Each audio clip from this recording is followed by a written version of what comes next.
Parker, Here. Miscelinich, Here. Olson, Here. Zittergruen, Chisel, Here. Hadley, Here. Neal. Here. Is there any public comment for an item that is not on tonight's agenda?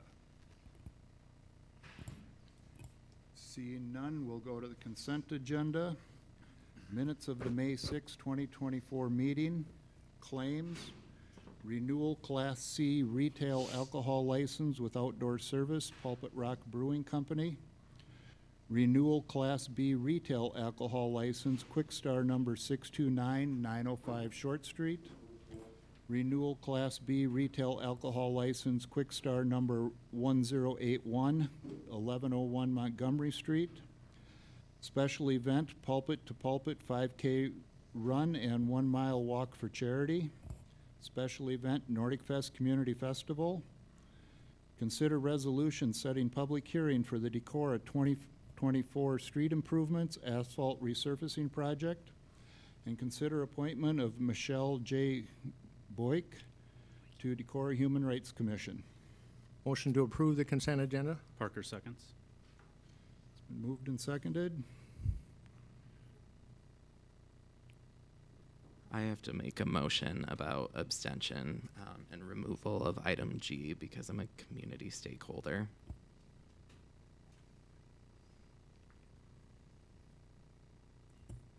So where would you like that item Do we placed need in? a second?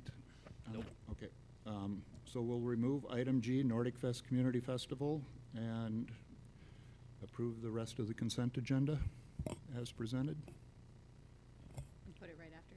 and we'll put it right after, yes. Roll call? Olson, Aye. Parker, Aye. Miscelinich, Aye. Chisel, Aye. Hadley, Aye. Neal. Aye. Okay, item G, special event, Nordic Fest Community Festival. Hadley will make a motion to approve. Parker seconds. I would like to see an amendment on that, that we waive their fees for the festival, since we did that for Farmers Market. If we're setting the precedent, do we keep moving forward with that?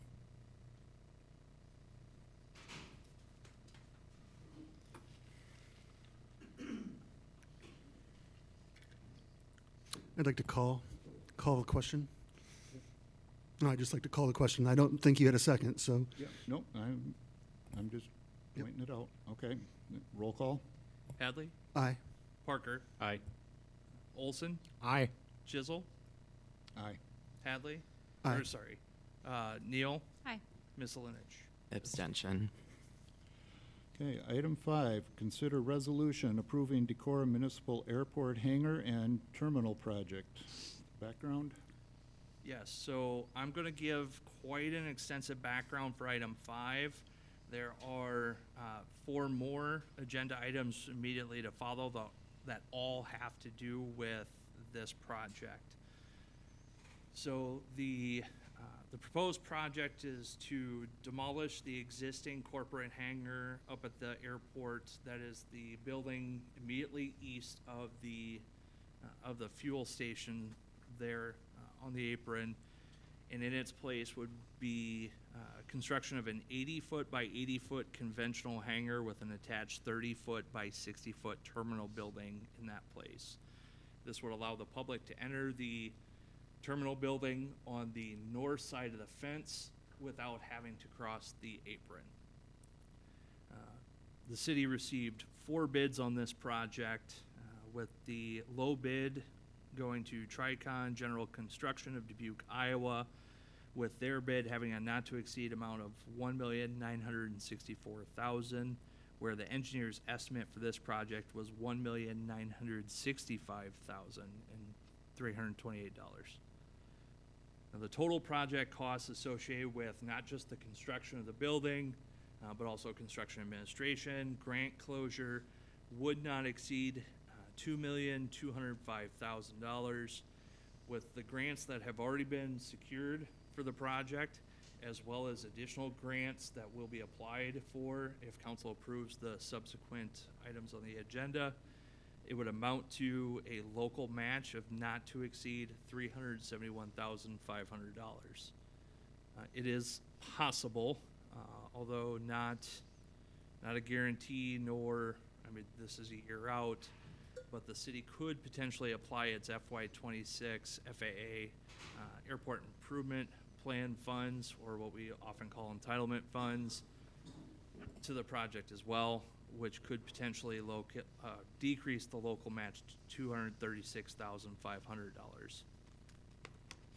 If awarded, the project would be, it's anticipated that the construction would start this fall after the additional grant funding is secured and all those contracts signed. The way the resolution is drafted is that this would only be awarded if all the additional grant funding is secured.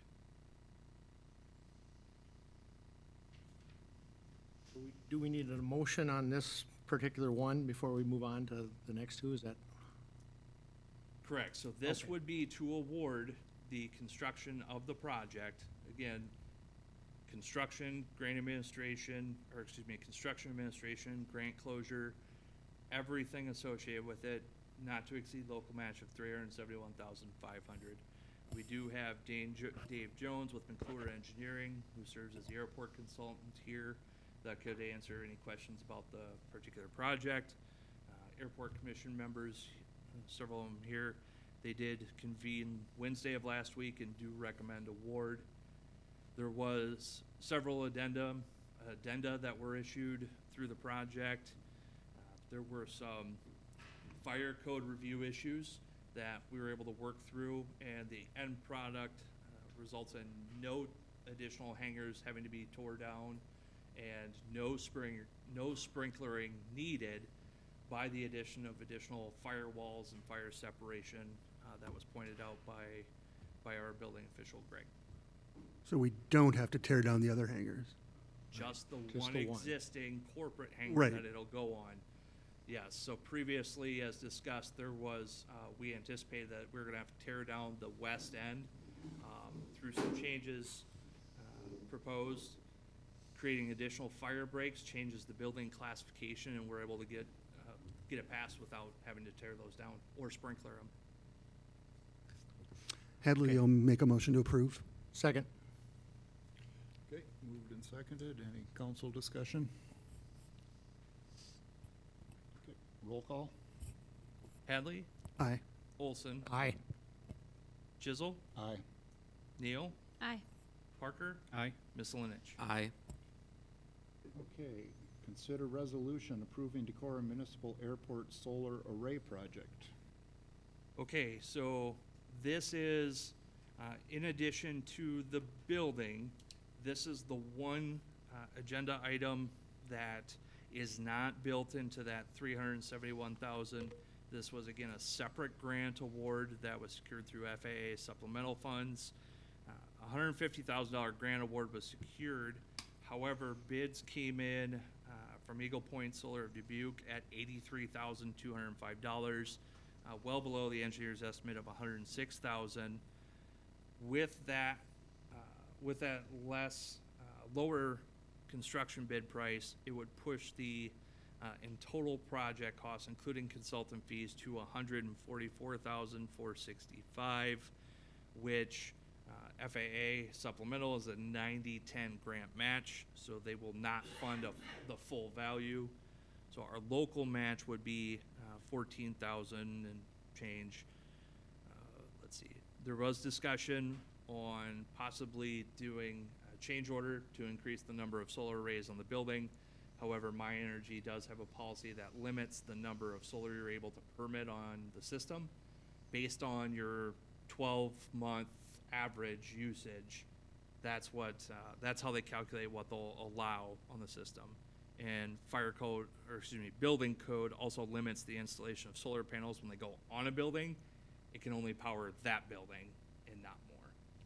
So, again, local match on this would be $14,000 and change. Can you clarify that last thing that you said about building code requires that you can only power the building that it's attached to? So if you If you have a campus, you can't send it back to another meter? not with multiple meters, correct. So you gotta have it all behind the same meter. So for example, when we were talking wastewater treatment plant and out there, Right. you put 1 meter set and then everything's behind it. That So- was also proposed as like a ground mount. So this is more a building code issue, that if you're gonna put solar panels on top of a building, it has to feed your meter and it can't go feed the meter over there as well. So as long as it's associated with just that building and behind that meter set. Motion to approve the resolution? Second. Okay, moved and seconded. Any discussion? Roll call? Olson, Aye. Neal, Aye. Chisel, Aye. Hadley, Aye. Parker, Aye. Miscelinich. Aye. Okay, item 7, consider resolution approving grant application for FAA AIP 3-0025-017.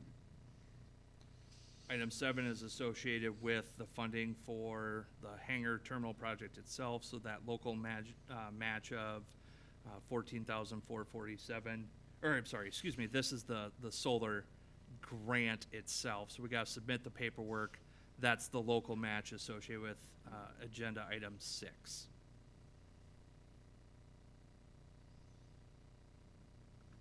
Has this, Hadley will make a motion to approve. Second. Sec. Has there been any discussion that sustainability would cover the 14,447 at all as part of our carbon neutrality goals? There hasn't been any discussion on it, but sustainability funds are all subject to council authorization as well. And it doesn't even take an actionable item if the general consensus of council is to use the funds for that. I think that certainly meets the need here, or meets the objective.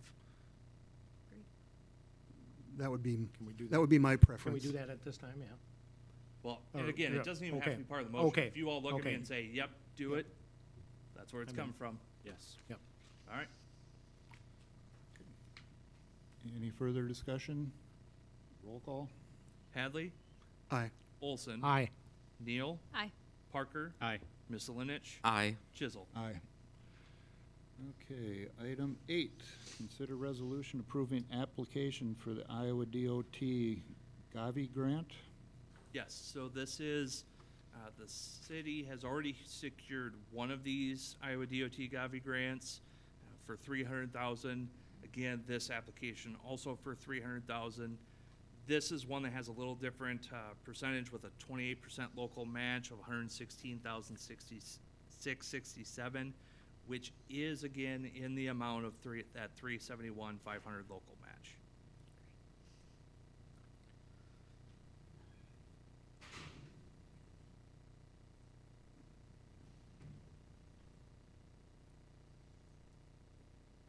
Move for I make- approval. Make a motion to support the Gavi grant. Second. Okay, moved and seconded. Any further discussion? Roll call? Neal, Aye. Olson, Aye. Parker, Aye. Miscelinich, Aye. Chisel, Aye. Hadley. Aye. Item 9, consider resolution approving grant application for an FAA Airport Improvement 3-19-0025-01 and 019. Okay, so these are the last two federal grant applications that we would submit. One is a bill AIG application, which would be $150,000, or excuse me, the AIP would be $150,000, and the bill AIG would be $144,000. Again, the local matches with these would be both part of that $371,500. There are not draft applications in the packet because we are working with FAA on what breakdown they want to see for each one on the project for eligible expenses. Motion to approve the grant application? Second. Council discussion? Does anybody want to ask Dave a question? I mean, did you drive or fly? No, I drove. He drove. I mean, drove a great distance. Does anybody have questions for Dave?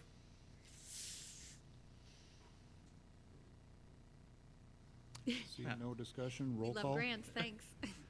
Olson, Aye. Parker, Aye. Miscelinich, Aye. Chisel, Aye. Hadley, Aye. Neal. Aye. Item 10, consider resolution approving construction administration services agreement with McClure Engineering. Okay, maybe this one will generate some questions for Dave. So again, proposed task order 3, it's part of the master agreement that the city has with McClure Engineering as a result of the consultant selection process, which carries 5-year, can expand to 5 years. This task order carries out construction administration, grant closures associated with the project. Fees total $195,080 for the services. However, these are also eligible for grant reimbursement. So again, the local match as part of this construction administration agreement is part of that $371,500 local match.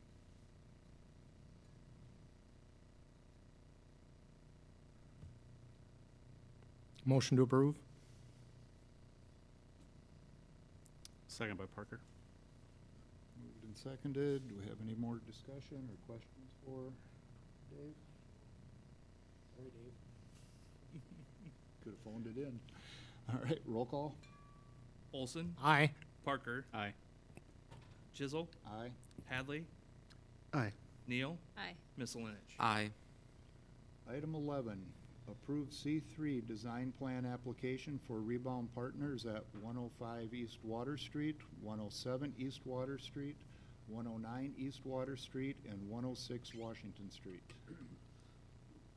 Okay, so City Code 1504-40 states that historic preservation will review a C3 plan design application and make advisory recommendations to P&Z. That has been included in the Dropbox. P&Z shall also review the application for conformity with standards in Chapter 1504 and either approve or disapprove and submit it to the council. 1504 is also in Dropbox for everyone's review.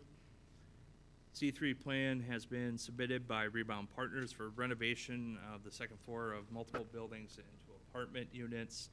But again, this is the C3 design, so our focus is the exterior of the building and making sure it's compliant with Chapter 1504.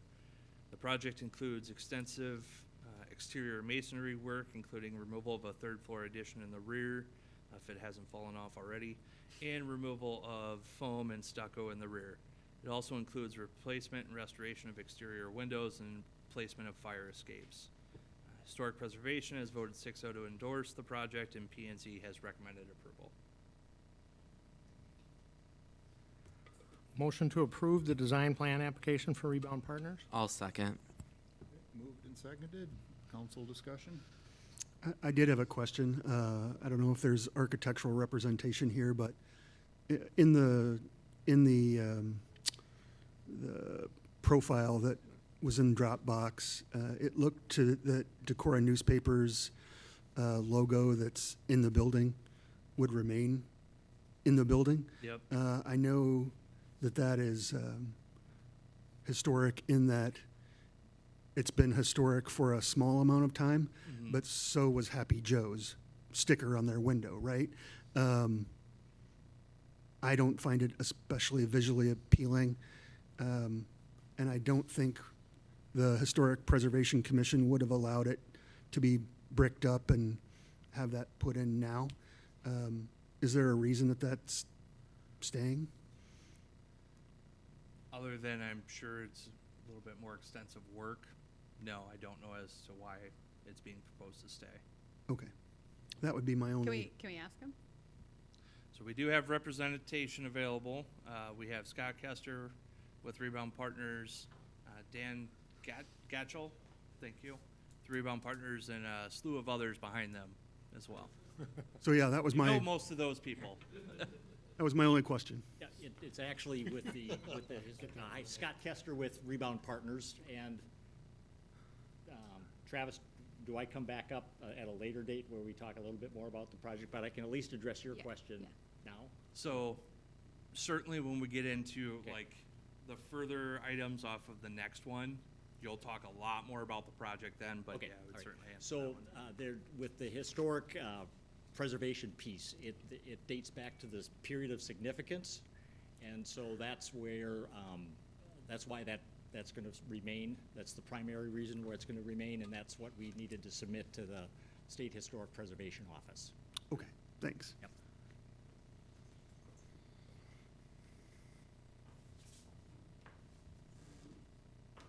Any further discussion, questions? Roll call? Olson, Aye. Miscelinich, Aye. Chisel, Aye. Hadley, Aye. Neal, Aye. Parker. Aye. Okay, item 12, discussion on the Onenson project incentive request. Okay, so again, Rebound Partners, we do have representation in the room, has requested the city consider providing economic development incentives towards the proposed project. The property is already within the C3 urban revitalization area. So if council remembers, urban revitalization is abatement. So it's already in C3 urban revite area and does appear to meet the requirements of the plan to receive abatement. Also requested on top are 10 years of the additional increment to be rebated back in the form of TIF for 10 years at 100%. Again, the C3 urban revitalization area has a 10-year stepping the abatement percentage steps down over the course of 10 years. So they're looking to recapture that increment that shows up on the books as a result of the project in the form of a TIF rebate. And you can layer those two together. Let's see. Financial analysis has been provided by DA Davidson, the city's financial advisor, on those requested incentives, and those are included in Dropbox as file 12B.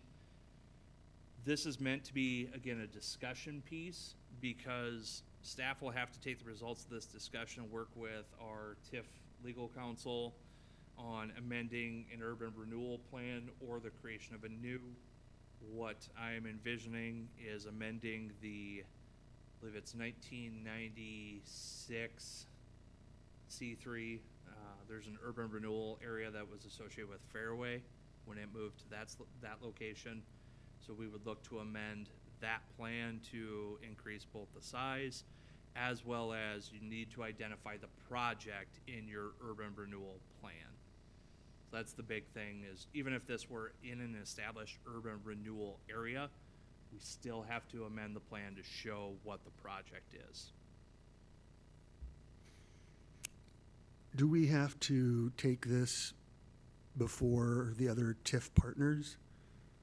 You don't have to, but the intention behind this does kind of parlay into items, let's see, 13 afterwards, where if council is agreeable to at least $1,000 in TIF rebate, we've met the resolution number 13 that's proposed. So as I noted, it's requested of 10 years, full 100% of TIF rebate. Before state legislation, specifically House File 718, I would have said this is a bit strong, and I don't know that I would advise council going a full 10-year 100% because additional residents require additional services, and so we got to pay for that somehow, right? However, with House File 718, if anytime our growth exceeds 3%, we take a hit on what our proposed general fund can actually be. So I wouldn't be as strong, I wouldn't make that argument as strongly today as I would have before because we have been de-incentivized by the state to actually grow. Ross, do you mean like if we're giving TIF to other people, do we need to then do this to everyone? Is that what you were asking? No. Okay. I was asking, with TIF, it also affects the county, the school, and things like that. Those are, okay, thank you. Yeah, so this would, and I want to be careful about the way I explain this. So yes, TIF does take the additional tax dollars that are generated from a project, whether it's city, county, school district, other tax levying entities, except for Pebble, the school's Pebble, instructional support levy, and everyone's debt service. Those all still go to their respective entities. But that additional valuation tax value that's created is collected in this TIF and then rebated back to the developer to offset the project costs. Now, some people argue that, well, that takes money away from the school or the county, but those are dollars that don't exist today and don't exist if the project doesn't happen. So eventually, everybody realizes the additional valuation. So I this make a- chart that exists in 12B here, that number 583,055, that includes a tax abatement along with the TIF? That's the total number that they would Correct. back? Okay, Yep. all right. So again, abatement means they do not pay those taxes at Right. all. It's not even realized as additional valuation. Rebate, they still have to pay the tax bill, and then the eligible portion, They get- no ISL, no Pebble, no debt service, gets rebated back.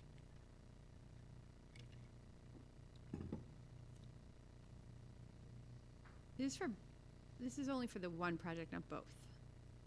This one is just for the one Yep. currently, Yep. correct? So I agree that normally I think that 10 years is a long time, but I also think that this meets like the number one need, Decorah. It is housing, housing-rich project that I would be in support of this. So I would make a motion that we, Excuse me, Oh, I do have no? a discussion item only. oh, sure, okay. Because, simply because there are a lot of steps that staff are going to have to carry out before council can actually vote on anything. Okay, so then You're supported. I'm in support. I would back that up as well. I think this is a wonderful project that these people have come up with to do. It addresses, as Emily said, our number one issue, as well as it may serve as an incentive to others within the downtown district to do similar things to fix their buildings up as well. So I'm in favor of it as well. Yeah, that's right, it does two needs, right? Takes care of the, good call. Not only is it housing, it's also downtown building.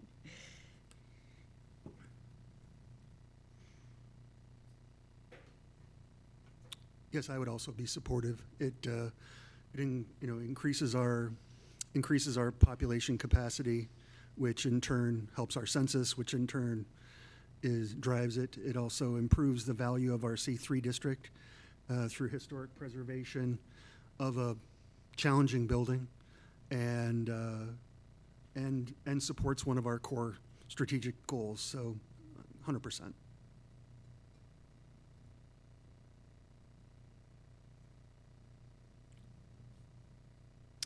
I'll put my 2 cents in. I'm supportive of the project. I think I'm just gonna kind of follow what everybody else is saying, so I don't really have much more than that. Yeah, I'll resonate as well.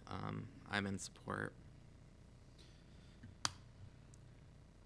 All right, so I'll take that information, I'll get with Dorsey Whitney, we'll start the process on get the urban renewal plan amended. Again, what I intend to do is amend the existing area and plan that has Fairway in it to increase the size, include this project.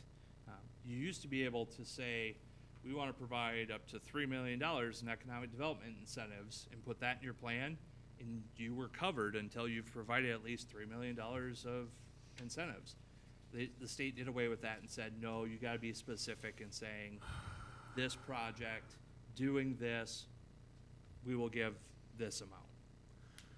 In the building plan, in the development agreement, can we set the value of the building? Yep, that's required. Okay. Yep, So we know what our exposure is and benefit and yep. So that's liability. why every time I have these conversations, whether it's this one or the other rebound project or another housing project that'll be coming as well, or another commercial project that'll be coming as well, I always say, what are you willing to agree to as your minimum assessed valuation? And that's the figure we're gonna calculate all of this off of, because if you don't agree to that, then, Right. I mean, it's really a non-starter. Great, thank you. Yep. Okay, no more discussion. Item 13, consider resolution supporting the submission of an Iowa Economic Development Grant application to the Workforce Housing Tax Credit Program for the Onenson Building. Okay, so this, the IDA Workforce Housing Tax Credit Program requires a resolution of support from the city and does require at least $1,000 in local match. Excuse me, hearing from item 12, the council support, we have no issues with approving the resolution and saying that we will use TIF rebates as the local match. And this application is due, I believe, the day of our next council meeting. So that's why it's here now. Hadley will make a motion to support the resolution for the submission of the IEDA grant application. Second. Which one do you want second? Okay, we got a motion and a second. Any further council discussion? Roll call? Hadley, Aye. Neal, Aye. Parker, Aye. Misselinich, Aye. Olson, Aye. Chisel. Aye. Item 14, consider resolution supporting the submission of an IEDA application to the Workforce Housing Tax Credit Program for building supply site. Okay, so this is another project been working on that does have a little bit more value than, and where I say value, I'm talking purely cash dollars, but also does create significantly more residential units between the two options currently being discussed. One option, I believe, is 32 units, with the other being 43. Is that correct? Yep. Which would range from $4.6 to $6 million in assessed valuation. And again, this project is much earlier in its stage than the other Anson project, but the group does wish to pursue the same IDA workforce housing tax credits. It does again reference in their TIF rebates as the form of local match. Again, given the conversation with council tonight on the previous incentive request, knowing that this project is significantly higher value creation as well as more residential units, I would assume the same would apply. Yep. Especially because this area was identified in the housing study as a hotspot because of the walkability, location between groceries and faith communities and the school. I strongly support this one as well. Yeah, I love the fact that they're looking at both places that are near our downtown, which seems to be the #1 housing request that most people have, is being near our downtown and walkability to it. So with that, I will, even though no request has, and it's actually different individuals than Scott and Dan that I've been working with on this one, but I will I will speak to that individual and get a sense on timeline, because if it's very similar, we will amend one urban renewal plan and do it one time, get them both in there, and we'll be good to go. I would suggest that you just renew the urban renewal plan despite or regardless of an application, just because of the strategic importance of that campus of land. So even if you don't hear back from Rebound, I would support you working on that map change regardless. Sounds good. Do we need action on this Yep, resolution? we yeah. do need a motion. Motion to approve the resolution supporting the submission for an IEDA application. Second. Second by Neal. Further discussion, council? Seeing none, roll call? Olson, Aye. Neal, Aye. Misselinich, Aye. Chisel, Aye. Hadley, Aye. Parker. Aye. Okay, item 15, consider resolution setting rates for special event application. At the last council meeting, council changed chapter 526 special events of our city code that included setting the fees by resolution of the council, as we have been trending for any time we do a code change, where the fee is established by ordinance. This way, it's, again, one simple resolution. So the proposed resolution, very simple, has 2 blanks that need to be filled in with the motion. The first sets the application fee itself, and then the second is drafted as an additional fee if the event includes food trucks and is drafted as a per unit fee. So if you have 10 food trucks, it's 10 times that fee. And again, that's the way it's drafted. Council can change any and all aspects of the resolution. And what is our current fee? Currently is only 20. Okay. What's the number on this one? Just so I can get 15. to it. Which one? No, in the Dropbox. 15. 15.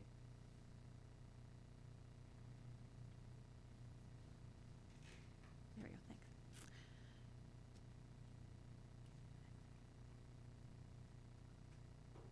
And it's, our current rate is, I know you 20. just asked it, 20. Yep. And I refresh my memory on our discussion we had on this earlier. What does staff consider the amount of money to reimburse them for the time they spend on doing these things? Approximately, what would you say? So when this was first brought up, council discussed, we talked about 2 possible options. One, if you want to set the application fee, where the application fee is meant to cover the administrative costs and everything associated with it, maybe that number's a little higher. Street crews to be able to deliver barricades, bring them back in. Maybe you want to set it up a little higher there. Or what was also brought up is possibility of, because our code does say the city can recover our costs associated with a special event. So another option that could be considered, not necessarily even with this specific resolution, we could draft another one later on an a la carte style. Like if you need to rent 10 barricades, here's your rate per barricade per day. If you need, a police officer, which we actually do already have, if you need a police officer that's required of your event, we do have a rate in the way that's established. But we could do it where the permit fee is less, with the rental rates essentially a la carte later as well. So if they Kinda bought their two own, mindsets. if they bought their own barricades, they wouldn't have to then pay for the city to do it. Correct. But we already own the barricades. Correct. Do they have a long lifespan? As long as you don't Depends who's drive through driving. 'em. Yep. Runs into 'em. I only somewhat jokingly say that. How long does it take to set up a barricade for the? I would say just grab the trailer, drive it to the site, drop them off, drive back, turn around, pick up. 2 guys, 30, 45 minutes. Okay. Sorry, two employees, 30 to 45 minutes. And when was the last time we changed that rate? It's been a long time. Couldn't tell you. I was on the Nordic Fest board for Okay. 23 What did we? years. What did we? $20 You haven't seen it from change, back in okay. the We changed our 90s. permit fees for other things. Was it 3%? 3 to 5, 3 I to believe, was 5%? that average when we changed those? And 3 to 5% on this fee is like $1. $1. I mean, I understand we need to change our fees. I still think that there's a certain amount of actual costs that the city never gets back, but that's why people pay taxes, right? That's why businesses pay taxes. That's why that a certain amount of our tax dollars should support events like this, because they benefit. They have a certain economic benefit to all. For our nonprofits, we do even more because they're obviously not for-profits. And again, there's a benefit to the community. So I understand we need to change the fees. I don't think we should make our fees astronomical, because I do think we all benefit from events like this. And I question about the food truck and the event being as one, only because, like, who's going to pay that fee? Should it be the food truck person or the person holding the event? The person holding the event. Correct, because they are the applicant. There is And no we don't- standalone application. We don't have any other fee associated with food trucks when they're around town at any other time. Because they're not allowed at any other time. Right. Only So on on private city property. property. Right. Correct. And to answer the question, last time was revised, I know it was at least 1998, because I pulled up city code online, that's the last time this ordinance was revised.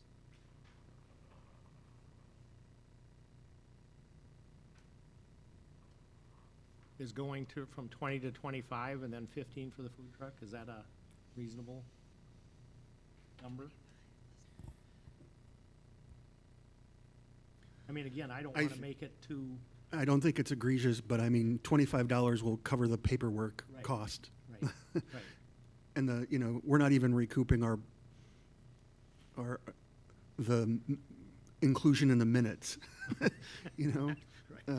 Are you suggesting we should go higher than that? No, I'm not. Okay. I'm not, but I'm just saying, let's just realize that this is a token Right. and move on. I do like the idea of an à la carte down the road, just because, we can recover some of our costs, or organizations knowing that a engineered specific barrier doesn't cost that much, right? So. What would, and this does not include Nordic Fest for their food truck vendors, or it does? I mean, that's the thing, 15 for Nordic Fest, per truck, per person, per? Nordic Fest doesn't bring in food trucks unless they've changed. Christopher, you Oh. correct me. Okay, so none of the- It's- none of the- it's local nonprofits. Moo-mobile? They pay- Okay. Yeah, They I'm- pay Things like 17% that. to Nordic Fest of their gross sales. Okay, and then that wouldn't affect, like, the Cattleman, that's not a food truck. Food truck is really just the truck. What about the Moo-mobile? So I'm gonna be honest. The only one that we've run into issues before has been the Moo-mobile. But like Randy was saying, everybody else is nonprofit organizations that doesn't bring physical Okay. equipment in. We bring the buildings in for them. We hook up the electric. Like we do all of that. And I think the Moo-mobile has been a conversation for probably a long time. Whether it be from the Nordic Fest board or even at the city council level, just based on the 2.5 years that I've been on that board. Well, there was the waffle, there were the Norwegian waffles, there was the freeze dry or the nitrogen lingonberry ice cream, so We've tried this. Yeah, and the Moo-mobile is run by the dairy producer. promoters, Yeah. so another nonprofit. Kind of hard to make malts if you don't have the equipment with you. So, Right. so But I it- mean, it's kind of one of those gray areas that have been looked over with. I just And wanna yes, make- I there was a mean- lot of discussion on Lingonberry bringing theirs in. It was a local guy trying to get it started, so we gave him a shot. Yeah, it was a kids of the, yeah. Howard Paskatch's sons. And then the waffle things, I think they were sponsored by one of the churches in town here. And so they But should yet- profit. I know, yet the churches were the ones that profited off it. Sure. So maybe they just pay the $15 and, I was only asking to make sure that Nordic Fest wasn't going to have to pay $15 for every person that Everyone came. they had. I don't want them to have to pay that, so that's why I was like, okay. So the city hasn't been treating them as food trucks in the past, hence they were allowed on public streets, even though our rules said otherwise. So they have not been treated as food trucks in the past. I'm just throwing that out there. the health department would treat them maybe as a food truck, correct? Probably Moo-mobile and anything else that is actually prepared on site. Yeah, there's a food inspector that usually comes in on Thursday and checks all the, Like for lefse and all that. yes, yes. And Yeah. a large portion of that stuff is prepared off-site and then transported there. I wonder about, so then I'm thinking about other events, and again, I don't know, like, is Live on Winnebago gonna have food trucks, and are they gonna have 3? And is that now, 15 times 3? I mean, again, I'm just trying to think of like, But you have I want these events. right? You do, but I want these events to happen, and I don't want, I guess I don't want exorbitant fees to make them happen. I want them to happen. I see your point to that one, and then I have had some conversations with individuals that consistently have events within our downtown area, and they understand that there is a need for rate change. The express has been not substantial, which I think we're all on the same page in regards to that, but they are aware and understand and are open to regardless of what decision that is made. Yeah, I mean, I think, and you bring up trivia, right? I mean, I think the problem, even if we do 25 and 15, that's over, that's a 200% increase to what they're paying now. So again, it's sort of like we would all bark at a 200% increase in any fee we pay. But they also didn't have the food truck in city right-of-way for several years when they had an agreement with the church Right. and had the food truck off of the street. So they either had an agreement or they had a cost associated with it through the church, right? Right. So, But I don't know, again, if that was the food truck paying it or if they just had an agreement with the church, people right, park but there too. $15, if you sell a smash burger for $17, if you sell one smash burger, if your profit ratio is 300%, you're going to recoup your $15 investment relatively quickly, especially if you're in a higher visibility right-of-way area. I don't think $15 is egregious, especially if they recover it from the food truck, right? Well, right, I'm just saying it's not, but it's the applicant, right? So it's one applicant paying it. That's all I'm trying to. Yeah. So I don't know how people would feel about reoccurring events having sort of a bulk buy. So for someone like Trivia, right, do they have 24 different events? Could we create some kind of, for regular ongoing, there could be some type of flat fee or I don't know. Something we could do in that regard. What about lawn chair night? What if Same lawn? thing. Yeah, Yeah, that's what I'm just lawn thinking. trivia, same thing. Those type of things, it does seem like our paperwork processing and everything could be streamlined, right? Glad you say that. I'm gonna make an executive decision next month that we're going online and permitting here soon. No, but like they could apply And for one. and seasonally, right? Well, can they do that like a So- one-time thing where they Yeah. just submit one application for the entire season? Is that, Yeah, Is that how- Impact currently does that, for Okay, example. right. so it's a one-time They do. processing? They submit one application, But they have to but pay. code reads per day for the fee. And it always has read per day since 1998. Can Is that there, be- is there anything in that permit for the people that are pulling the permits to have these special events that are paying the $15 for the food truck to essentially charge a food truck $15 to be there? For the Yeah. special event promoter Yeah. to charge them? Yeah, they can do whatever they want. Like pass that Right. on to the food truck. 100%. I mean, I don't think they're Sure. necessarily hey, I'm gonna do this. Do you want to show up? Hey, pay me $15. I'll cover it in the permit and away we go. And to me, that's between the Right. applicant and the Yeah. food truck. I mean, to work that deal out, how they want to do that. Can we put it like per application instead of per day? Is that doable? Or the fee. Yeah, the permit fee. Shall you be wanna set say at, per application. is that feasible? So if I Yeah. submit Instead an of per day? application for 26 days. Right, $20. 25 or whatever. 25. Or whatever we go to, yeah. I mean, since it's could, it's just a you can. one-time processing thing for all of those days, or? The barricades. We do, I would say, we do Oh, have that's street true. staff that go 26 Yeah, right. times and That's drop true. those Yeah, off. That's true, yeah. But I think that goes back to the à la carte thing. Mm-hmm. You know, that if we'd made this 25 per event and then had an à la carte for the requirements, if they did require street closure, because some might not. So for example, if the people that do breakfast burritos at the farmer's market, you know, that area is closed. It is on city property, but yet they don't require barricade, the city to put up barricades because the farmer's market does it, This right? has got a lease, correct? Yep, with the farmer's market. So, I mean, we'd still be recovering. Yeah, how would that be? How would that one be handled, Game Master? And those vendors pay $25 a day Yeah. to be at the farmer's market. So they're just so that food truck is outside of this because they're on the lease. 25 already. Yeah, okay. So the current suggestion is $25 per day of the event and a $15 food truck fee. I'd go 20. What about, oh, I was gonna go to 10. Per day. Just leave it at 20. I was gonna say 25 per day and 10 for the food truck. I would go 25, 20.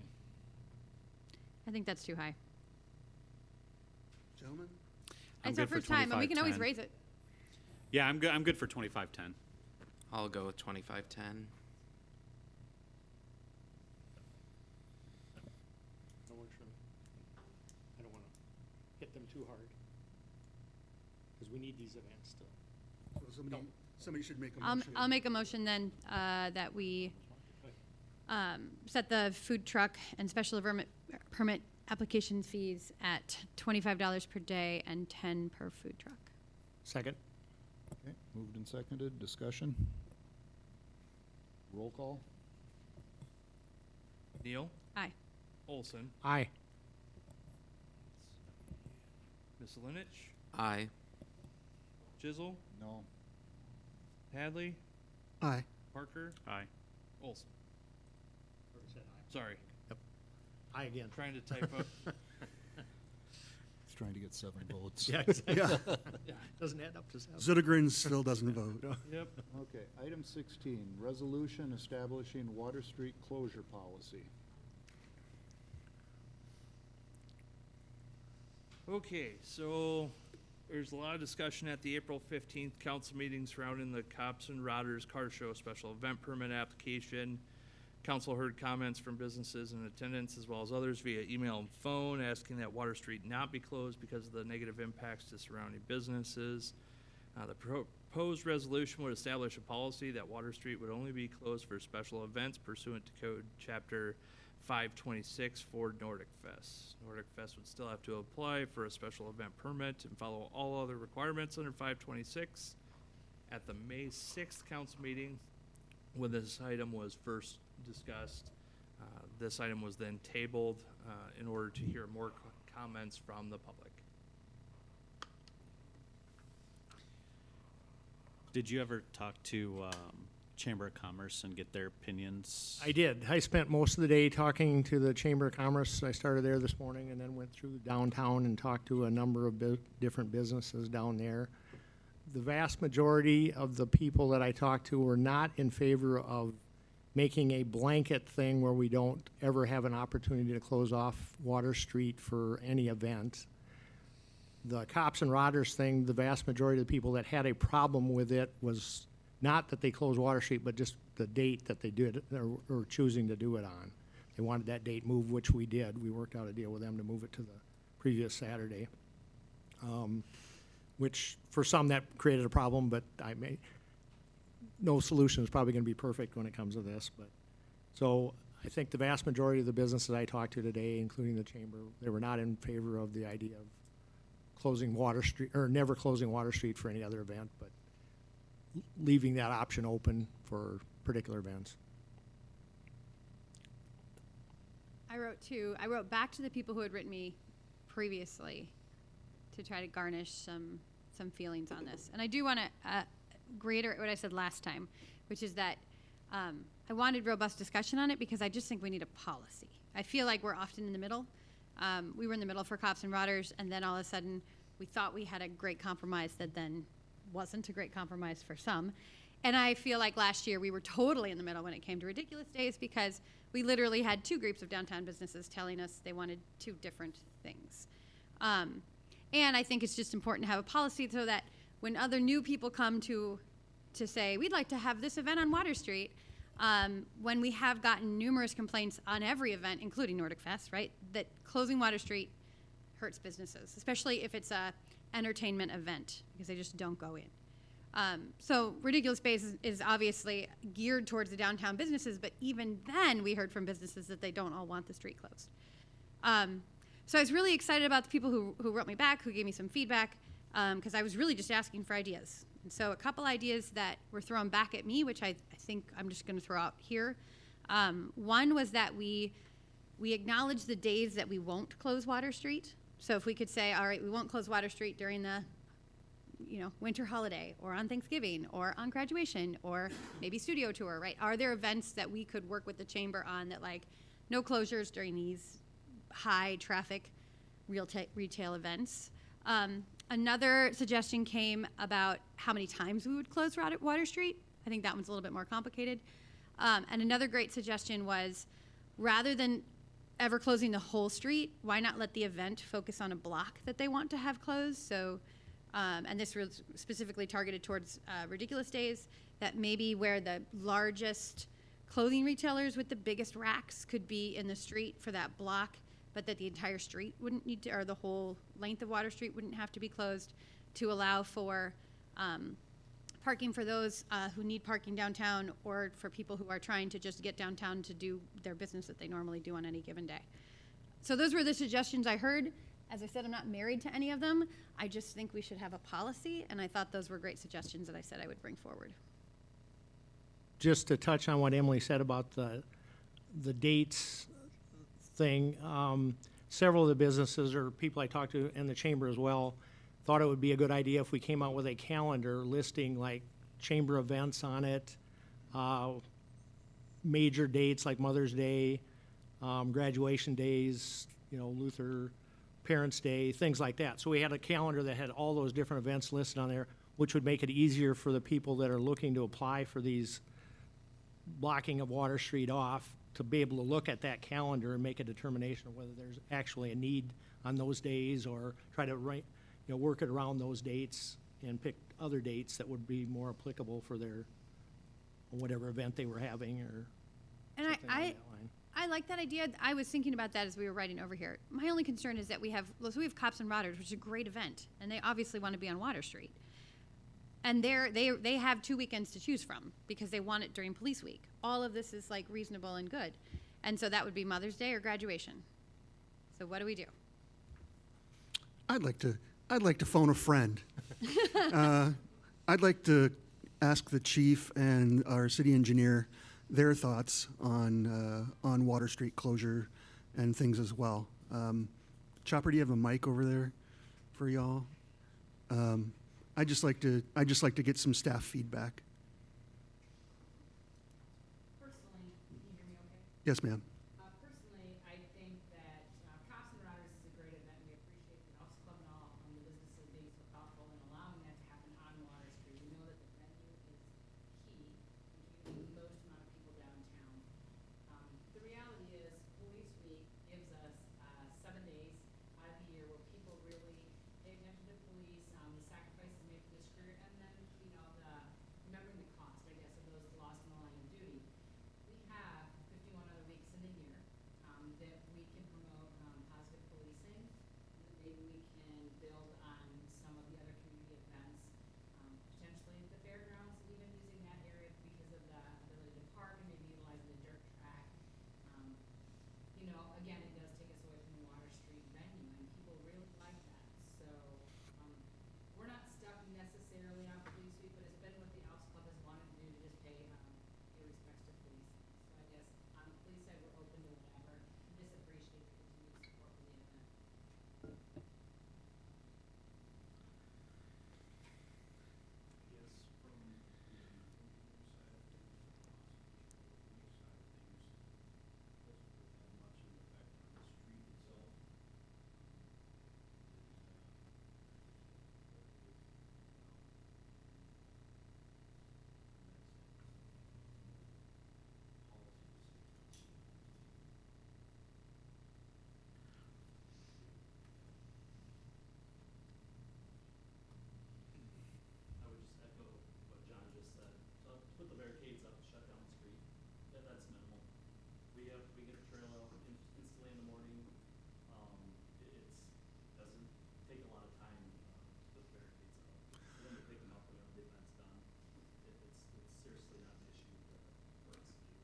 My only thought was that, from a public works engineering standpoint, is that Nordic Fest does make accommodations with their golf carts. You know, we do allow them to utilize golf carts or ATVs, UTVs during that event to assist with people that are potentially mobility challenged.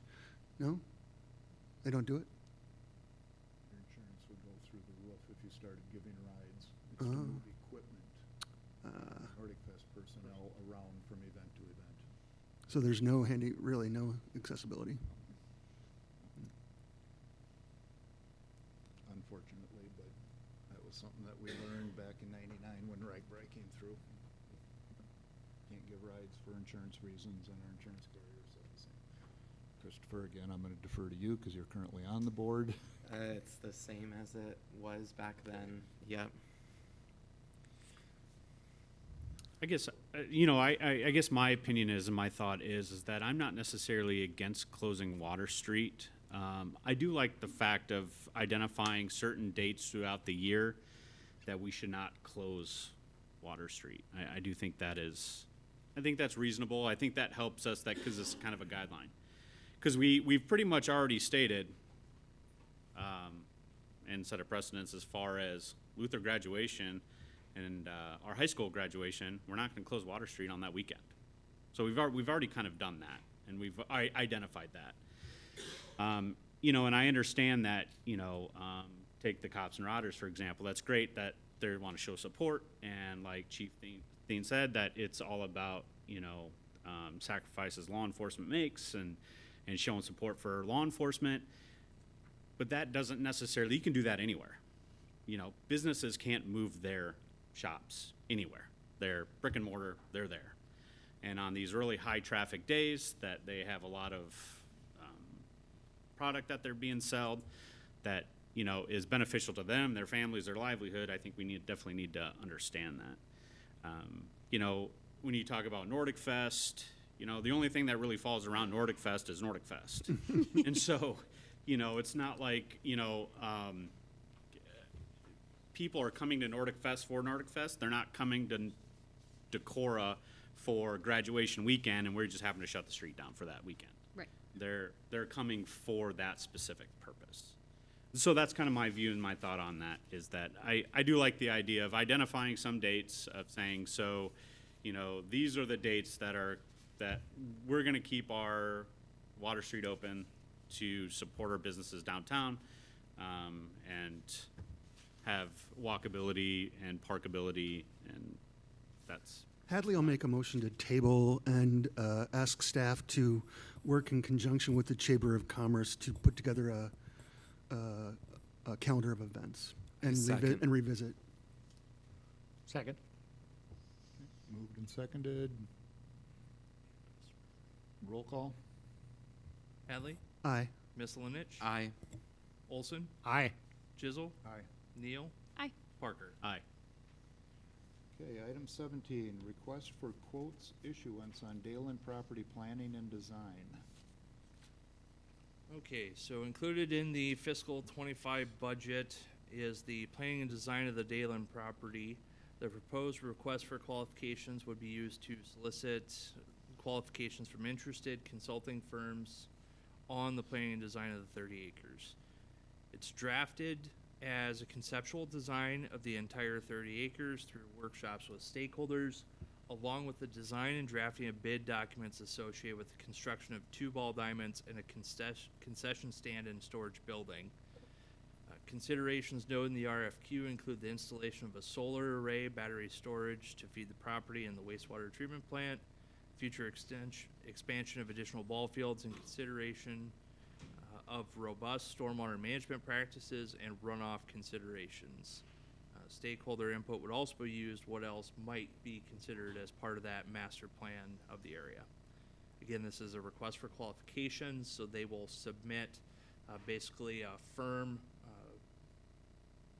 summary, as well as resumes of all the individuals that would be associated with the planning effort on our project. And then we would then score those, take a look at those. Council could even establish interviews as part of it. This does not formally state when an award would be given. It does give a little bit of criteria on what they will be evaluated, but it does not also, again, it doesn't say you're going to interview and that's worth 50 points, your written submission's worth 25. It's pretty open-ended. Services, like consulting engineering services, are not subject to competitive bid requirements by state law, but this would at least allow council to evaluate which firm we want to select. It does have estimated project costs associated as part of the RFQ, but it does not mean the price has to be the sole consideration. So if you've got company A that gives a number that's a little higher than company X, but company X hasn't done this before, we don't necessarily want to hire company X, right? So again, it allows you to pick based on the qualifications.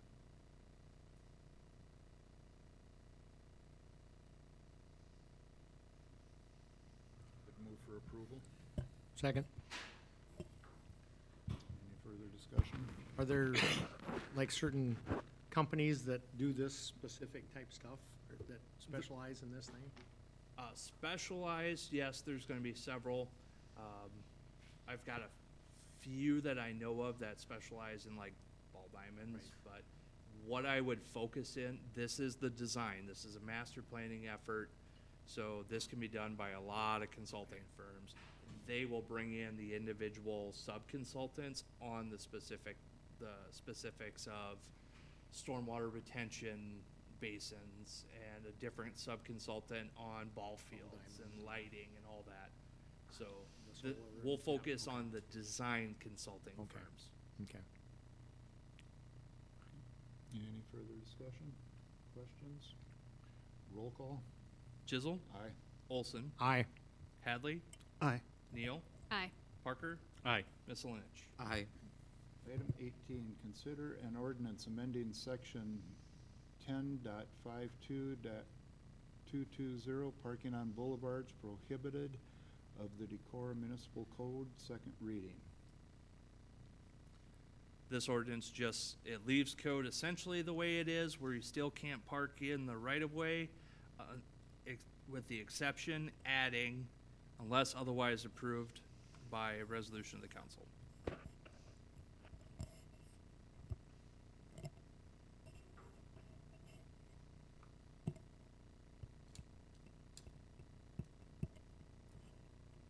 Move for approval. Second. Have we had any comments from Have not other than the requestee? Roll call? Hadley? Sorry. Aye. Yeah, Chisel was the motion, sorry. It's like, that's not right. Chisel, then Neal was Aye. the second, right? Yep. Okay. Then Parker, Aye. Miscelinich, Aye. Olson, Aye. Hadley. Aye. Item 19, consider an ordinance amending chapter 13.44 of the Decorah Municipal Code related to stormwater management, second reading.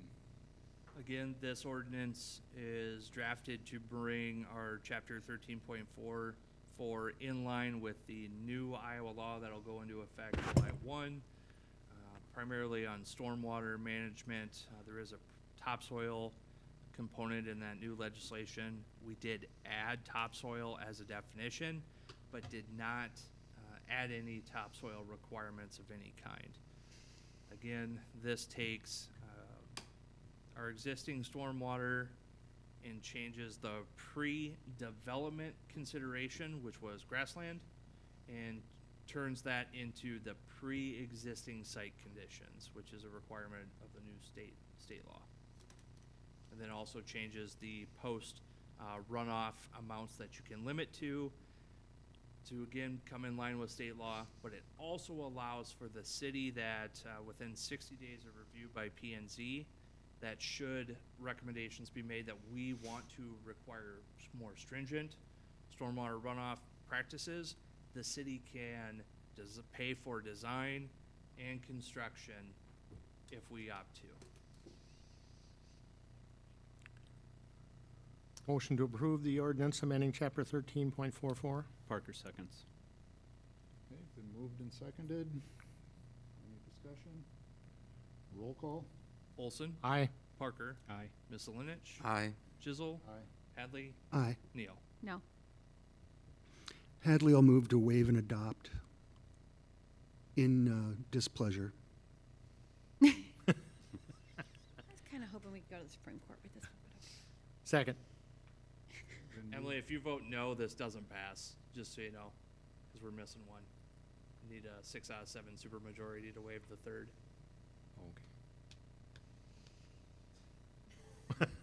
Well, it's going to fail then, probably, right? Moved and Phil. seconded.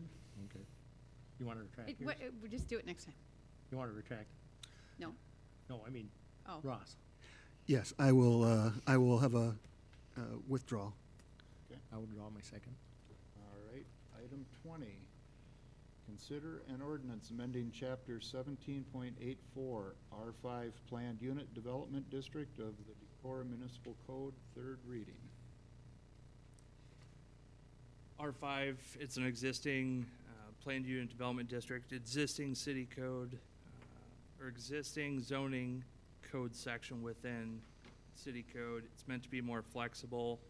This will reduce the minimum acres for a PUD site from 5 down to 2 acres. Does change also the submission from triplicate of hard copies to a format determined by zoning administrators, so I can get a digital copy as well. Also changing the process for modifications by removing a required public hearing for modifications less than 10%, but still could use public hearing should P&Z or council choose. This does also allow for commercial use, limited, where there's 3 criteria. 1, the building shall be located no closer than 150 feet from the nearest adjacent residential zoning district.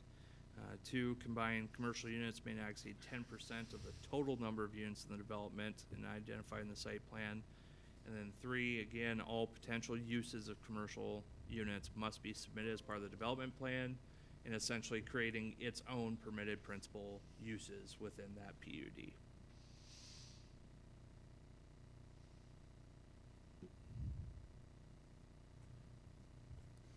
Motion to approve the ordinance amending chapter 17.84.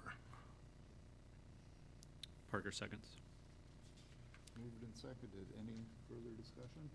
Travis, I think this is one of the best things that we've done in a long time, and it's kind of underwhelming because it's so technical.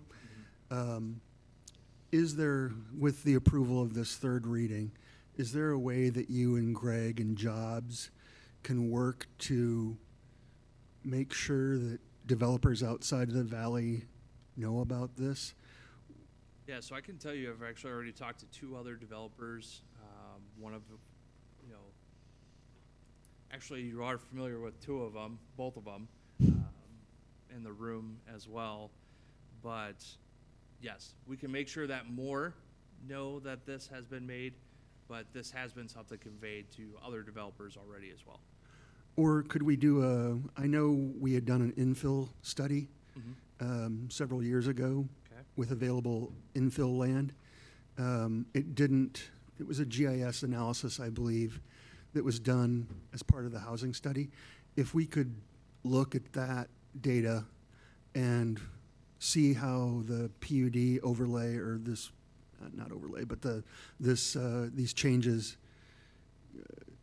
if we have targeted areas, that we could also encourage redevelopment, I think that would be beneficial to move things forward. Okay. Any more discussion? Roll call? Olson, Aye. Parker, Aye. Hadley, Aye. Neal, Aye. Miscelinich, Aye. Chisel. Aye. Item 21, consider an ordinance amending chapter 6.2 dogs, control and licensing of the Decorah Municipal Code, third reading.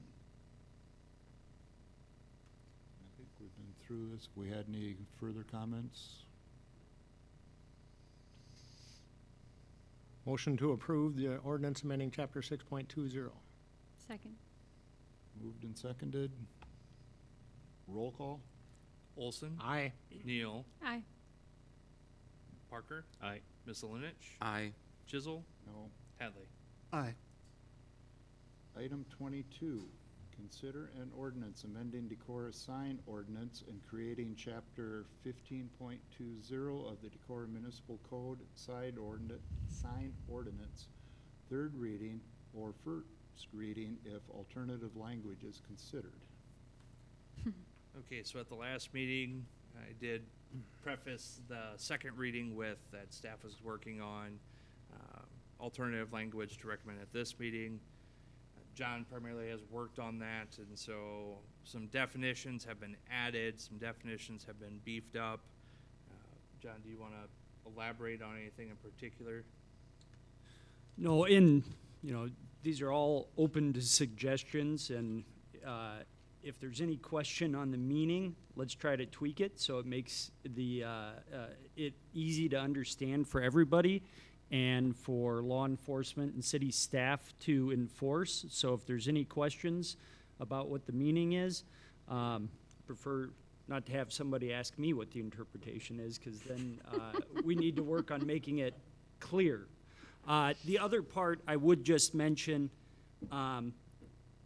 the definition of governmental flags. If you want to revise that in any way, you should consider that now.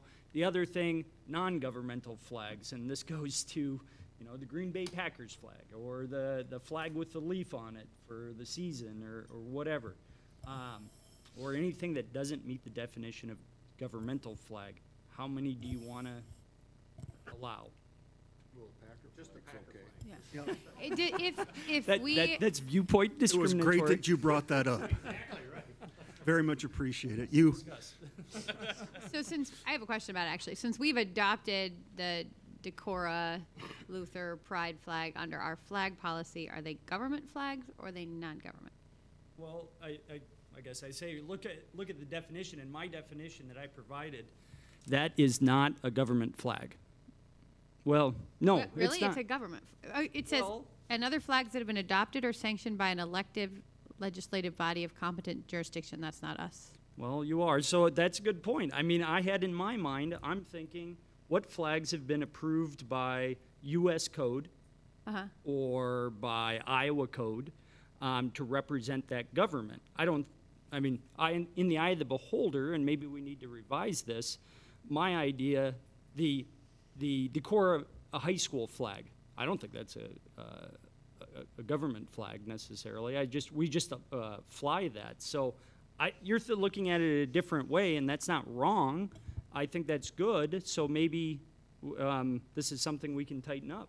Well, Yeah, based- exactly. Those are good points. I'm thinking about the Supreme Court decision with Boston and their flags, right? And that the idea and the reason we came up with our flag policy Yep. was that our city flagpoles are city property, and when we hang flags on that pole, that is government speech. That is our flags, essentially. And so in passing that policy and determining what flags are then our flags, to me, then it says other flags have been adopted or sanctioned by an elective legislative body of competent jurisdiction. So I think that is us, and I feel like this is a flag. Yeah, we can, I think that's up to you to decide, but again, I think that's a good point because that's not the way I was looking at it. Because if you go to the Boston case, the question wasn't, is that a city, is that a flag the city has adopted to represent the city? Now, maybe this is a fine nuance.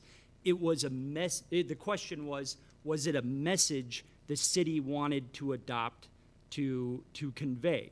It wasn't that this flag, this is now the official flag of the city of Boston. That was never the issue. And you're bringing up, well, now the city is, are we adopting the pride flag as an official city flag? I guess I'm not trying to minimize it, but it's a message. I don't want to say necessarily a decoration, but I don't see it as this is the official flag of the city of Decorah. We've just authorized it, just like if we authorized, well, again, the Luther flag. We haven't adopted that as a city flag. or No, I even the totally get that. winter It's just the last banners line and- makes Yeah. it seem like that we've sanctioned it. But I think that's what John's saying, that we need some clarification Yeah, in the I language th- of it Yeah. to make it clear, so Yeah. Yep. people don't have two different interpretations. Right. Yeah, I think that's great to bring that up, and now we need to kind of tighten that up because, but that's where speech gets kind of, when you get into it, it gets sometimes hard to articulate. I think just because of the confusion in town about our flag policy in general and why we fly certain flags, I think just making sure the policy is reflective of the reason we have chosen those flags is because they are indicative of the messages and values that we as an elective governmental body have wanted to display. Right, they are still non-governmental flags, but a form of government speech. Right, so then I'm wondering either a third category or, I think the definition in B could just be tightened up in reference to our policy, sure, because the government flags are, to your point, are representative of the vision of the city of Decorah as represented by the elected officials that passed the policy, and our constituents. Can we, Is this for cabling that? for 100%, but yeah. there's more, I think there's more to But- discuss. Can we reference our own ordinance in an ordinance? Yeah, we do that. Oh, well, maybe that's the best method. Right. Yeah. Be- But are you talking about, you're not talking about the flag policy though, I was. because that's not an Or the ordinance. sign. Flag policy is not an ordinance, it's just an administrative policy. This is a sign ordinance, yeah. Gotcha, okay. And a little bit of a backstop, and I got to look at this, but you could limit the number of government flags and non-government flags, and however you dice it, you're going to have a total cap on the number of flags and this is again on private property. Because Sure. we are talking about private property here. Right. So, I mean, I'm happy to discuss that, but when you get into it, is there kind of Right. another I issue? see what you're saying. That helps, because this is not talking about signs on public property. I Now, mean, it does. get down to 15.20.040 and read through it, and if you Yeah. see any gap or daylight that would allow somebody to put something on public property, let me know, let's revise it. If there's any question about law enforcement, if they have any question about it, let's take care of it now, so, and, again, I mean, this is, I want it so it's understandable for laymen. What was that policy again, that number? 15.20.040, specifically item D, paragraph D. Yeah, and then Dropbox, I yellow highlighted any of the changes from the one that's already past 2 readings.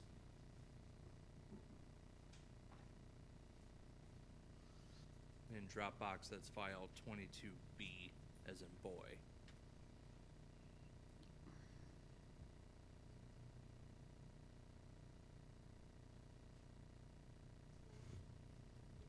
Hadley will move to table just because of the changes proposed are extensive, and I feel like it would be good to workshop with our constituents and put more thought into it before moving forward with either a third reading or adopting new language. I'll second, I think it warrants more discussion, yeah. I would only ask that we do it, if we could get it done by the next meeting. At least if we're on our first reading, by the next meeting. Been moved and seconded to table. Roll call. Hadley, Aye. Olson. Aye. Neal, Aye. Parker. Aye. Ms. Linich, Aye. Chisel. Aye. But thank you, John, for the alternative. I do believe it'll result in better code. And I will, it's the best method. I have lots of questions about it that I wrote down, or have in my head actually, but what's the best method? Just Travis? If you want to start with me and anything Okay. that I can't handle, I'll get John involved. Okay. Item 23, discussion on overnight parking permits. I did have two council members ask this to be placed on the agenda for discussion, and I think one of them's absent, No, right? Nope. we're both. No, We're it was both you here. two, okay. Although one of them was interested in it, but Yeah. too bad. It's news to lose. Yeah, so I was approached by somebody who has a residence downtown, and for many years I've heard him complain about the parking issues downtown for residents, and I know there's some people that are living downtown above their stores or just in general that are possibly looking for some sort of solution to be able to park in the parking lot that is kind of behind Hotel Winneshiek, the big city parking lot, without having to move it every 24 hours, whether that be, possibly purchasing, well, it would have to include purchasing some sort of permit from the city for a monetary cost, either through City Hall or the police department. Also, that stipulation would be in a snow emergency. They would not be parking there, so that would exclude the snow emergency. They would still have to move their vehicle for the snow emergency. So it'd be anytime that there's not a snow emergency, residents that are living downtown in those apartments can park their cars overnight and not get a ticket by the police department because, they didn't move their vehicles or they're parked between the hours of 2 and 6. So that was kind of the concern that was brought up and looking for some discussion on that. When the Iowa Economic Development Group came and did the downtown analysis, one of the things that they pointed out was that we didn't have a parking problem, we had a parking management problem. And Jeremy Brill had identified some targeted areas that would be beneficial, both in North Alley, over by Fairway, I believe over on Washington, perhaps, that were more feasible for a parking permit stickering type proposal.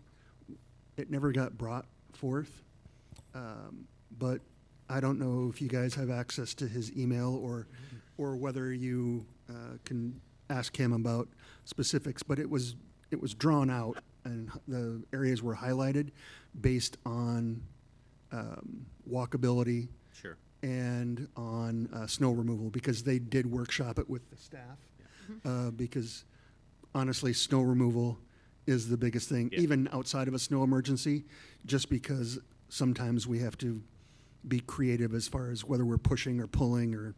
And there was a lot of discussion with the people that I was talking to, and a good valid point was brought up that, and I don't know, to be honest with you, if it's written down anywhere, if it's just a handshake deal, but you have Hotel Winneshiek that gives passes to their residents, and that they park there. It was part of their development agreement. Yeah, so there's already a system kind of in place.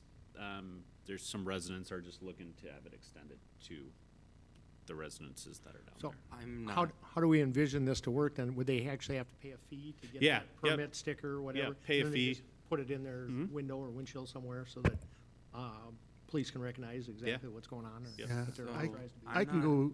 opposed to that idea, but my question is that comes in that anybody can come in and pay that fee and get a permit. No, they'd have to have a valid address. I mean, Which we can, I agree, but like, is there some sort of stipulation that would be forthcoming to say, because I guess my concern is, yes, they have to have a valid address, but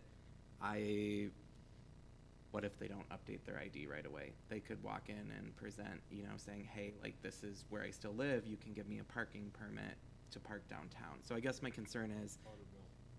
Water bill. Okay, perfect. That's a good one. I mean- But I guess my overall concern is just making sure, like, and this is in the workshop, okay, like if someone moves away, or like how are we gonna manage, like making sure, like, hey, like, kind of like turning in the permit, or what is the process with that too? I know it's still in the beginning stages, but like that's a concern on my mind as well. And it'd have to there'd be an expiration date on it, and you'd have to renew it every Renew it year. every year. we or could also something. do it by address, so every address gets one parking spot. Yeah. And that would alleviate, if you've got 3 roommates downtown, all of them wanting one, then they would have to figure out, like, we could do a sort of address oriented Yeah. permit. I also think that if it was a sticker, that there'd be areas that they couldn't park. So that might alleviate, like, so now these cars couldn't be on Water Street, right? That they would need to park behind or elsewhere so that they're not taking up Water Street parking, which I also, we hear businesses complaining about the Water Street parking being filled either by employees of businesses or people who live downtown. And the conversations that were brought up never included Water Street. So they, and I don't, I mean, some people would probably like to do Water Street, but, that's definitely reasonable on that aspect of it. No, I mean that now, I think people who live downtown sometimes will park their car there momentarily, but if they have a sticker on it that says their permanent sticker, right, they should go park in their parking spot. Yeah. Travis, it was, it was October 11th of 2021. We sent a proposal about metrics for success, and the proposed data set was address, number of parking, because it was also about permit parking for businesses as part of parking management. So the residential survey required address, the number of off-street parking spaces, and if you have off-street parking included with your dwelling unit. So if you had off-street parking for your building, you weren't getting extra. Sure. I guess the So- only other question I had, were you done, Ross? Sorry. Yeah, I'm just saying it was, and water bill recipients actually were the keystone of how to determine in the district. Would those people that got a permit, would they have a designated parking spot that they parked in, or would they just be allowed to park in the north alley, say? or something like that? And how I would look at it is they pay for parking, be able to park in North Alley, between, because North Alley has that between 2 to 6, no parking. Right. That's basically kind of what that Right, permit so is, allowing right, them to park exactly, back there between 2 to 6. Right. And if there's no parking spots, there's no parking spots. I mean, But they wouldn't be designated in one spot, and they'd just be occupying that Yeah, spot whenever they're yeah. there. Okay. And and fine. I do know people that have moved out of those residents with had kids and had they've moved out of the downtown because of the parking issues. Depending how many people we have a need for, I would suggest having a designated parking area for those folks so that they're not crowding in behind the people that need that later at night. And I'm gonna pick on Mabes and T-Box, they've got their back door entrances, so if we can keep these people from parking their cars at 5 o'clock when they get done with work and blocking those parking areas, getting close, pick a different spot in North Alley, that would kind of keep them away from their back doors, so they're. Yeah, it was down by the, T-Box, the it was hotel. down by the, but it may change with the reconfiguration of North Alley. So, I mean, we can always say that Yeah. those spots change. Yep. But it was Randy, it was the area that we had looked at was was back behind Copyland. Or on Highway. Put parking along Highway. The mayor will get you.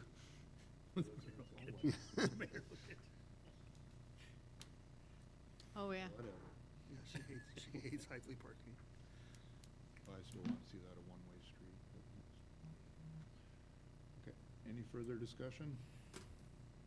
Okay. Item 24, discussion on a C3 forgivable loan program. Okay, so no action needed here. Again, discussion only. Council's talked about downtown economic development as a priority and wanted to take this opportunity, specifically the Annenson project as well as the building supply site. If we are looking at, and actually it kind of alludes to what Hadley had pointed out before, if we're looking at amending an urban renewal area in the C3 district, one of the things we can do is enlarge it so that it encompasses essentially all of the C3 district and add in the plan forgivable loans for facade repairs or for different things of that nature. And the reason I focus on facade repairs are, unfortunately, when you remodel the bathroom inside your store, the assessor doesn't care that much. It's still going to be the same value and doesn't generate any actual increment. So the thought is if you put it on the outside of the building, making repairs, replacing windows, it increases the value of your building, therefore increasing the pool of funds available for forgivable loans. So wanted to take this opportunity before consulting with legal counsel on amending the plan for the Anson project, building supply. Is that something council has an interest in? Totally, and thank you. I mean, I think when we discussed the hotel motel funds, like, these are the kinds of things I think we should be using some of our hotel motel dollars to do, is to help businesses, especially downtown, repair, maintain, create more energy efficiency in their buildings. So this is great. I echo Emily's sentiment 100%, and this has been on a goal for a long time, and I think it's a great use of funds, just because it does increase the value of the C3, so it's almost self-fulfilling. You mentioned taking out of the hotel motel funds. What kind of money were you looking or considering? Well, I know that we set aside, you know, we have this council contingency. The last time we renegotiated Right, that, right? right. We said we were going to keep the percentages above what we were already giving out. And I don't know what that's growing at, and maybe it's not enough, but I think it's a start. It could be used as a start. One of the things I do point out this as a possible funding source is this does, you know, it is self-perpetuating where people invest into the buildings, it creates additional increment, we can withhold that increment, put it back out into more investments into the downtown, you just keep Perfect. going back and forth with it. It's basically your TIF LMI model, right? To some extent, yeah. Luther used this as a climate action plan. They did it, and it was tremendous, right? They would invest in energy efficiency. They would take the dollars that they saved, not spending it on electricity, reinvest in energy efficiency. So I love this model. It's awesome. Thank you.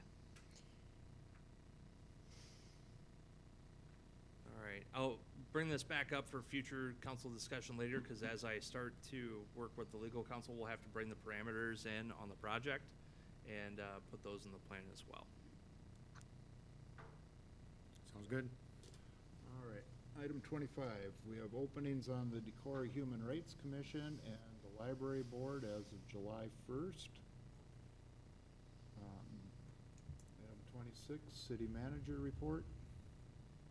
We'll let everyone know that do have an accepted offer for the Parks and Recreation Director position, that once we get a little pre-employment paperwork all done, we can officially announce the name, but we do have an accepted offer.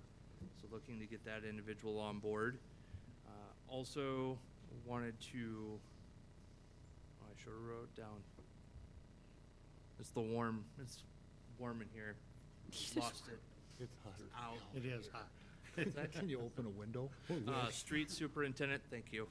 Carrie just noted, the street superintendent position has also been filled. So Kevin Nelson is currently was currently a street employee, has accepted that position. So he has started that effective today. Okay. Carrie, Nothing tonight. anything from the department heads that weren't in this morning's report? All right, council, Brent? I have nothing. I will not be at the work session next week. I'm going to be gone. So. We haven't I set don't one think any yet. of us will. Oh, there's no work session. It's Memorial Day. Memorial Day. Disregard. I hope you're. I have nothing. I hope you're not here. I feel less bad now. Okay. Christopher? Nothing tonight. Troy? Couple things. I attended a hotel motel meeting a week ago last Thursday on the 9th of May. They discussed a number of different issues.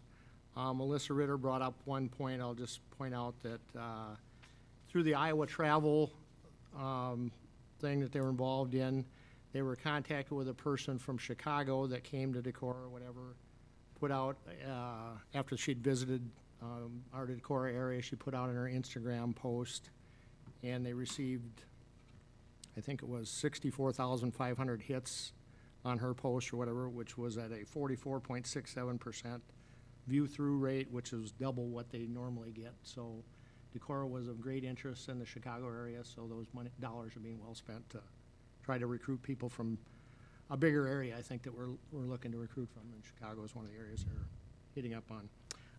Chamber, they had the gala on the 17th. The numbers were good, I think. Let's see if I can find the sheet here.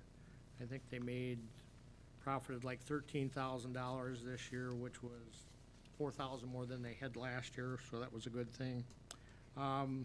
We have lawn chair night beginning on the 6th of June. Last year, the numbers they gave me were, I think they had 2,500 plus attendees on lawn chair night, which is really, really good for those nights that they've had it. So look forward to seeing everybody out at lawn chair night. And there's a golf outing coming up on June 24th. It's a Monday out at Oneota. Anybody that's interested in signing up, please sign up and help the chamber out. No work session that night? Let's hope not. Okay. All right. Ross? Just two things, both not local but national. Wanted to point out that May is Nursing Month. I've recently had a opportunity to experience the care for my mother-in-law at Wellington, and God bless our nurses who do a remarkable job and a thankless job many times to support our most valuable population. It's also Mental Health Awareness Month.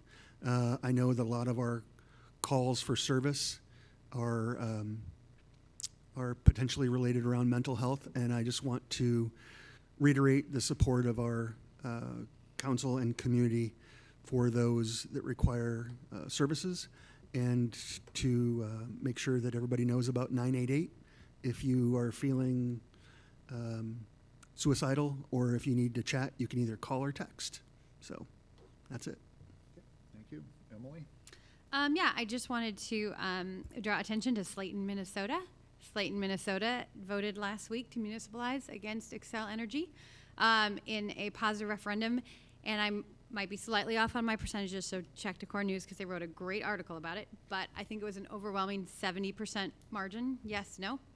And some interesting takeaways from that particular vote.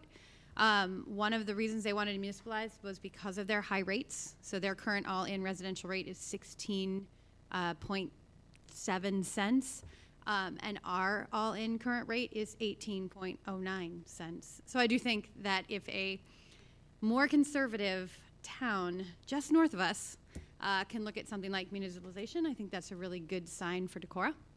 And as such, I wrote to Travis and the mayor about, I think it's important that we do some learning sessions, or at least promoting the videos we have over the next 9 months, year. I know that Alliant will start to work on this vote, probably already have.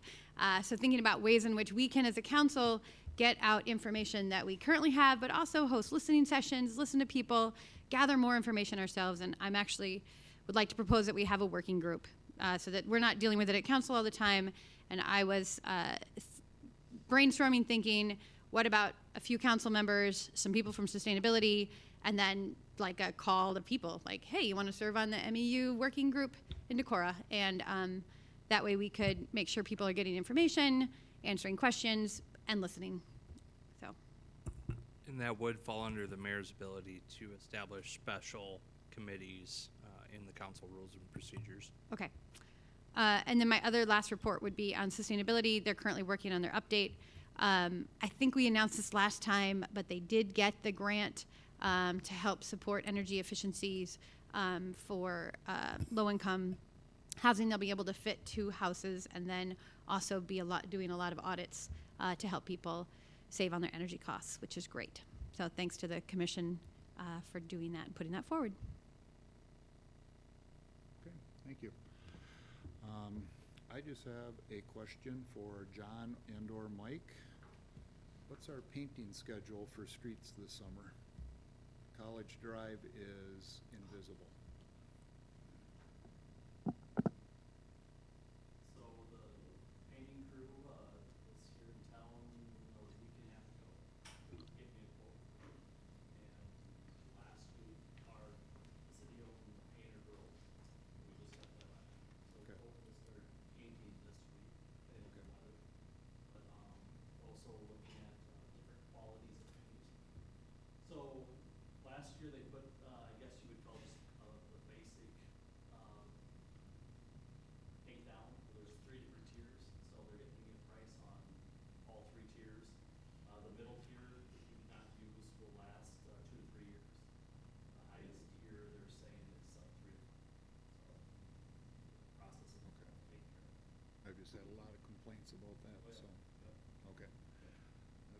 all I have.